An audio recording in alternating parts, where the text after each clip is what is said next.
I got so much more.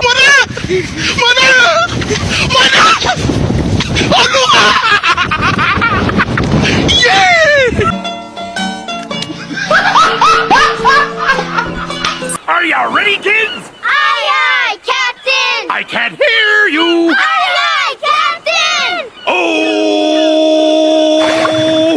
Fucking design on right now. Break it down, bring it back, make it clap. I got 3 old thoughts, new block, where that thing, bitches on my line, and you know. Pada saat ini, saya akan menjelaskan bab 4 mengenai dinamika peran Indonesia dalam perdamaian dunia. Kita masuk pada materi yang pertama, yaitu peran Indonesia dalam menciptakan perdamaian dunia melalui hubungan internasional. Kita masuk pada subbab materi yakni makna hubungan internasional. Secara umum, hubungan internasional diartikan sebagai hubungan yang bersifat global yang meliputi semua hubungan yang terjadi dengan melampaui batas-batas kenegaraan. Konsep hubungan internasional.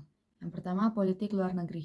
Politik luar negeri adalah seperangkat cara atau kebijakan yang dilakukan oleh suatu negara untuk mengadukan hubungan dengan negara lain dengan tujuan untuk tercapainya tujuan negara serta kepentingan nasional negara yang bersangkutan. Yang kedua, hubungan luar negeri. Hubungan luar negeri adalah keseluruhan hubungan yang dijalankan oleh suatu negara dengan semua pihak yang tidak tunduk pada kedaulatannya. Yang ketiga, politik internasional.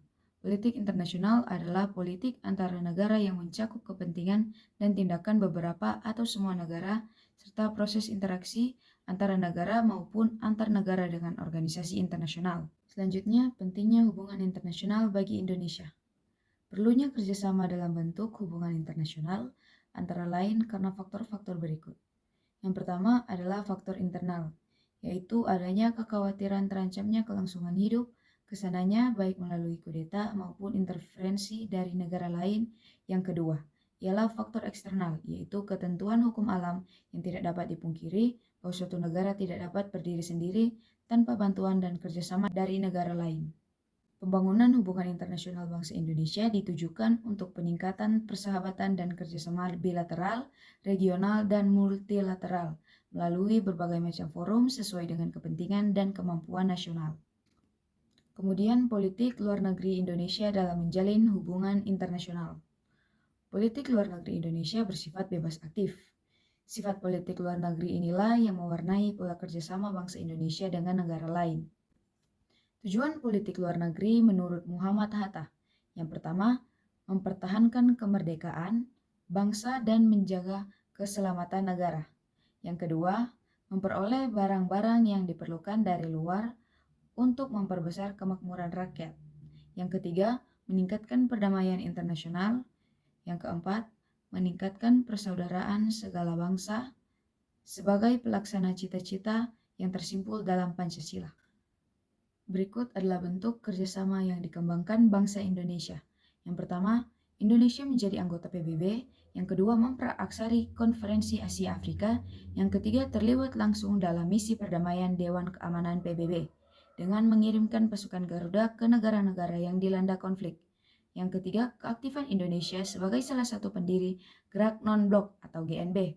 Yang keempat, Indonesia menjadi salah satu pendiri ASEAN. Yang kelima, ikut serta dalam setiap pesta olahraga internasional. Yang keenam, menyelenggarakan hubungan diplomatik dengan negara yang bersangkutan. Indonesia aktif juga dalam beberapa organisasi internasional, antara lain Organisasi Konferensi Islam, Organisasi Negara-Negara Pengekspor Minyak, dan Kerjasama Ekonomi Asia Pasifik. Lanjut pada materi yang kedua, peran Indonesia dalam menciptakan perdamaian dunia melalui organisasi internasional. Seperti yang kita ketahui, organisasi internasional dapat diartikan sebagai organisasi yang berkedudukan sebagai subjek hukum internasional dan mempunyai kapasitas untuk membuat perjanjian internasional. Organisasi internasional pada umumnya beranggotakan negara-negara. Indonesia terlibat dalam berbagai organisasi internasional. Berikut peran Indonesia dalam beberapa organisasi internasional. Yang pertama yaitu peran Indonesia dalam Perserikatan Bangsa-Bangsa atau PBB. Indonesia resmi menjadi anggota PBB ke-60 pada tanggal 28 September 1950. Indonesia terlibat langsung dalam pasukan perdamaian PBB. Dalam hal ini, Indonesia mengirimkan pasukan Garuda untuk mengemban misi perdamaian PBB di berbagai negara yang mengalami konflik. Pencapaian Indonesia di Dewan Keamanan atau DKPBB adalah ketika pertama kali terpilih sebagai anggota tidak tetap DKPBB periode 1974 sampai 1975. Indonesia terpilih untuk kedua kalinya menjadi anggota tidak tetap DKPBB untuk periode 1995 sampai 1996. Pada periode tersebut, Wakil tetap RI Nugro Wisnu Nurti tercatat 2 kali menjadi Presiden DKPBB. Untuk ketiga kalinya, Indonesia dipilih sebagai anggota tidak tetap DKPBB periode 2007 sampai 2009. Indonesia merupakan salah satu anggota pertama Dewan HAM dari 47 negara anggota PBB lainnya yang dipilih pada tahun 2006. Selanjutnya, peran Indonesia dalam ASEAN atau Association of Southeast Asian Nations.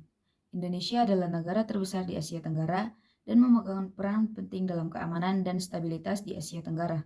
Indonesia mempunyai peran besar dalam membentuk kesepakatan untuk menciptakan stabilitas regional dan perdamaian. Misalnya, Indonesia telah mengambil peran utama dalam membantu proses pemulihan kembali demokrasi di Kamboja. Selain itu, Indonesia menjadi perantara dalam perdamaian di Filipina Selatan. Selanjutnya, peran serta Indonesia dalam gerakan non-blok. GNB mempunyai arti khusus bagi bangsa Indonesia yang dapat dikatakan lahir sebagai negara netral yang tidak memihak. Sebagai perwujudan dari politik luar negeri yang bebas dan aktif, selain sebagai salah satu negara pendiri GNB, Indonesia juga senantiasa setia dan memegang teguh prinsip-prinsip dan aspirasi GNB selama 3 tahun, dari 1992 sampai 1995. Di pimpinan Indonesia, banyak kalangan menyebut GNB berhasil memainkan peran penting dalam percaturan politik global. Meskipun sekarang Indonesia tidak lagi menjabat sebagai pimpinan GNB, namun tidak berarti bahwa penanganan oleh Indonesia terhadap berbagai permasalahan penting GNB akan berhenti atau mengendur. Sekian penjelasan materi saya mengenai bab 4. Jika ada salah kata dan pengucapan mohon dimaafkan.